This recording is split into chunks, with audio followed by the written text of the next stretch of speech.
নমস্কার বন্ধুরা, welcome back to my channel. শুরু করছি একটি ভিডিওর টাইটেল থাম্বনেল দেখে বুঝতেই পেরেছেন ভিডিওটা হতে চলেছে দেবলীনাকে নিয়ে। দেবলীনা মোটামুটি দেবলীনাকে এখন অনেক মানুষই চিনে গেছে, যারা হয়তো চিনতেনও না তারা অনেকেই চিনে গেছেন। কী জন্য আমি সেইটার আমার এই ভিডিওতে বলছি না।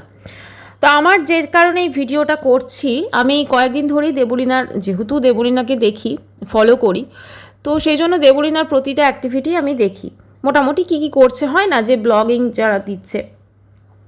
তো সেই জন্য ওর বেশ কিছু দিন ধরে বেশ কিছু জিনিস দেখছি। তো আজকে আমি এই ভিডিওটা করছি বেসিক্যালি সেই জন্যই।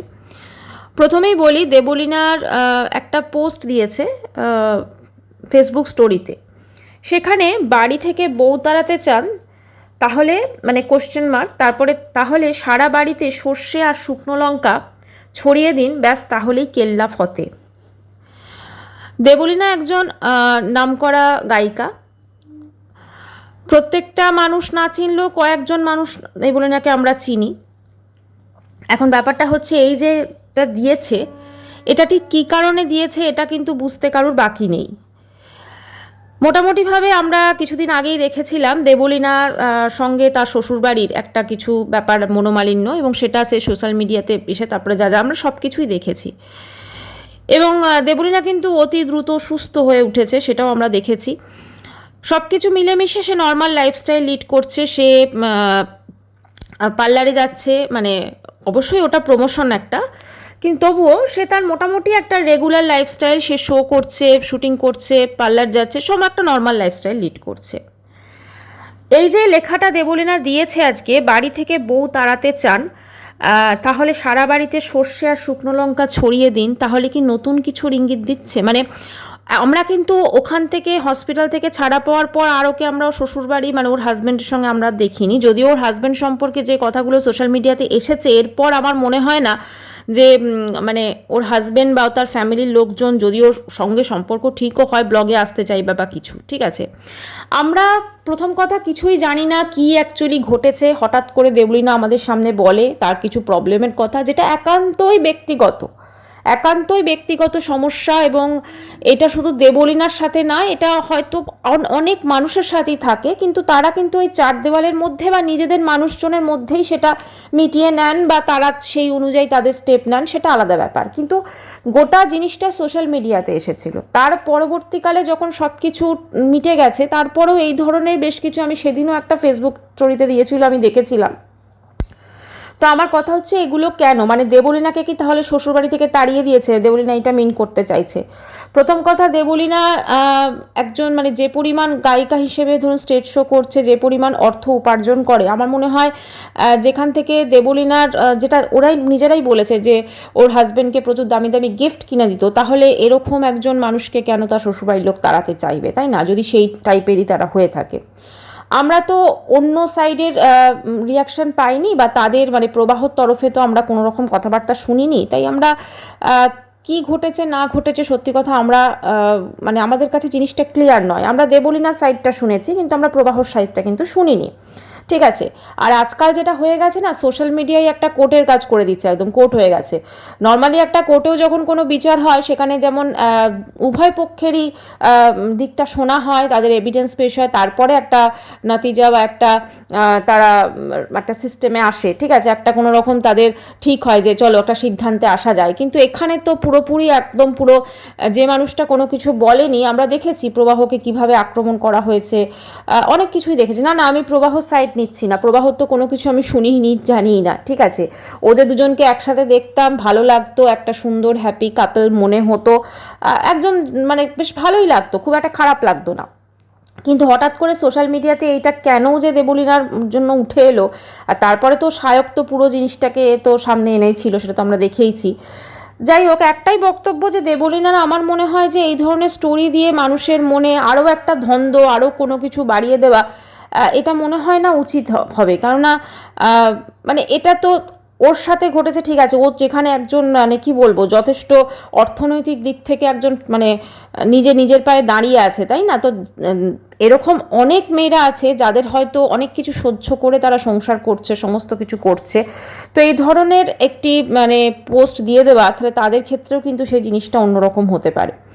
আজকে দেবলীনার কাছে অর্থনৈতিক স্বাচ্ছন্দ্য ছিল বলেই কিন্তু সে ওখান থেকে স্মুথলি বেরিয়ে এসে, আমি যদি ধরেই নিলাম তার শ্বশুর শাশুড়ি, তার হাজব্যান্ড তাকে মেন্টাল টর্চার করেছে, যদিও দেবলীনার মা বলেছে তারপর ফিজিক্যাল টর্চারও হয়েছে, ওর হাজব্যান্ড করেছে, তো সেক্ষেত্রে আমি বলবো যে ওর পক্ষে অনেক ইজি হয়েছে ওখান থেকে বেরিয়ে এসে আবার আগের মোটামুটি জীবনে ফিরে যেতে। ঠিক আছে, তো সব কিছু মিলেমিশে আমরা সেদিনকে দেখছিলাম যে দেবলীনা কোন একটা ফ্ল্যাটের পুজো হচ্ছে, বললো যে বাড়ির পুজো করাচ্ছে, আমি জানি না ওটা কেউ নতুন ফ্ল্যাট বা নতুন থাকবে কিনা ওখানে, সেটা পরবর্তীকালে আমরা দেখতে পাবো। তো সব কিছু মিলেমিশে কিন্তু দেবলীনা আমার মনে হয় একটা ভালো বা বেটার জায়গাতে আছে। দেবলীনার মতো অতটাও স্বাচ্ছন্দ্য ওই রকমভাবে কেউ বেরিয়ে এসে কিন্তু পায় না। কাজেই আমার মনে হয় সোশ্যাল মিডিয়াতে অ্যাটলিস্ট এই ধরনের পোস্ট না করাই ভালো। আর আমরা তো সত্যি কথা প্রবাহর দিকেরটা আমরা জানি না, প্রবাহর সাথে কি ঘটেছে বা কি আদতে কি ব্যাপার, আমরা এক পক্ষেরটা শুনে এইভাবে তো বিচার করা যায় না। যেহেতু এক পক্ষই বলছে আর এক পক্ষ কোনো কিছুই বলেনি, তারা চুপচাপই আছে, তো সেক্ষেত্রে এরকমভাবে বারংবার যদি পোস্ট করা হয় আমার মনে হয় সেটা মানুষকে কিন্তু কোথাও না কোথাও এই ধরনের একটা পোস্ট তো দেখতে কারোরই ভালো লাগে না। না, এর থেকে বেটার হচ্ছে দেবলীনা পার্লারে যাচ্ছে, ফেসিয়াল করাচ্ছে, নিজের গ্রুমিং করাচ্ছে, এগুলো দেখতে অনেক বেটার লাগে। তো এইগুলো অবশ্যই তার নিজের ওটা প্রোফাইল সে দিতেই পারে, কিন্তু তাও আমার মনে হয় যেহেতু অনেক মানুষ তাকে চেনে, তো এই ধরনের পোস্ট দেওয়ার আগে তার নিজেরও কিন্তু একটু আমার মনে হয় সাবধানতা অবলম্বন করা উচিত, যাতে তার দিকে আর কোনো আঙুল না ওঠে। কারণ অলরেডি তো 78টা স্লিপিং পিলস নিয়ে প্রচুর কিছু উঠেছে কথাবার্তা, ঠিক আছে, তো সেক্ষেত্রে 78টা ঘুমের ওষুধ নিয়ে এরকমভাবে অনেক কিছু উঠেছে। তো আমার মনে হয় এই ধরনের জিনিসপত্র আমার মনে হয় আরও এটা না আনাই ভালো। এইটা একটা দিক গেল। আরেকটা দিক হচ্ছে এখন সায়ককে নিয়ে প্রচুর মানুষ আমরা তো দেখছি যে ওই সায়কের যেটা গোমাংস খাওয়ার যে ব্যাপারটা, তো সেইটা নিয়ে তো প্রচুর একদম পুরো সমস্ত কিছু কথা হচ্ছে, কিন্তু সায়কের এই প্রবলেমের সময় দেবলীনাকে কিন্তু আমরা দেখছি না, দেবলীনা সায়কের হয়ে কোনো কিছু বলছে না বা কোনো কিছু না, একদম পুরো সাইলেন্ট দেবলীনা, ঠিক আছে, কোনো কিছুই দেবলীনার রিয়াকশন বা কোনো কিছুই পাচ্ছি না। মেবি এটা হতে পারে কি দেবলীনা হয়তো এগুলোর মধ্যে ঢুকতে চাইছে না, বা দেবলীনা চাইছে যে এগুলোতে বললে হয়তো সায়কের পক্ষে হয়ে বললে মানুষজন আবার অন্যরকম ভাববে, এটাও হতে পারে। আচ্ছা, কালকে দেখছিলাম সায়কের ওই যে ওয়েটারটিকে অ্যারেস্ট করা হয়েছিল, সে বোধহয় বেল পেয়েছে, জামিন পেয়েছে।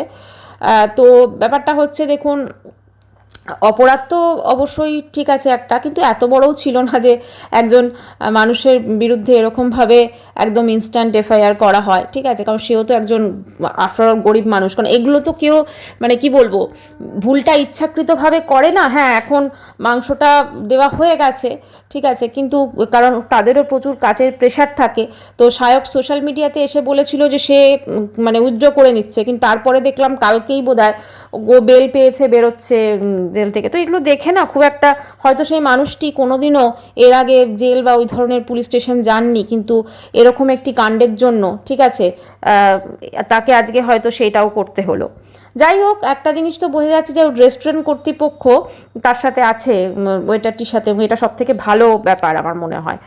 কারণ এরা তো আর ধরুন ফুটেজের জন্য সব কিছু করে না, এদের কাছে তো ওটা দৈনন্দিন একটা ব্যাপার, রোজনামচা তাদের জীবনযাপন, তাদের জীবিকা, তাই না? তো সব কিছুর জন্য তাদের ওটা মেন। কিন্তু ফুটেজ ধরুন আজকে দুদিন আছে, তারপর কালকে থাকবে না, এরকম একটা ব্যাপার না। আর ফুটেজে থাকার জন্য মানুষ আবার বিভিন্ন রকম পোস্ট বিভিন্ন কিছু করে থাকে, এটাই বলার। যাই হোক, আমার যেটা মনে হয় যে দেবলীনার এই ধরনের পোস্টগুলো না দেওয়াটাই বেটার, কারণ আমরা কিন্তু প্রবাহর দিকেরটা শুনিনি বা ওর শ্বশুরবাড়ির দিকেরটা শুনিনি যে আসলে কি ব্যাপার। তারা পুরোপুরি চুপ হয়ে গেলেন নাকি অনেক দিন আগেই সম্পর্কটা খারাপ হয়ে গেছে, বা খারাপ একদম সমস্ত কিছু হয়ে গেছে, তারপরে আমাদেরকে জানানো হলো, জানি না কি ব্যাপার। এখন কোনো মানুষই কোনো মানুষকে এভাবে জাজ করতে পারেন না। প্রত্যেকের জীবন আলাদা, প্রত্যেকের যুদ্ধ আলাদা, একটা যে যার সাথে ঘর ঘরে সে জানে যে সে কীরকম।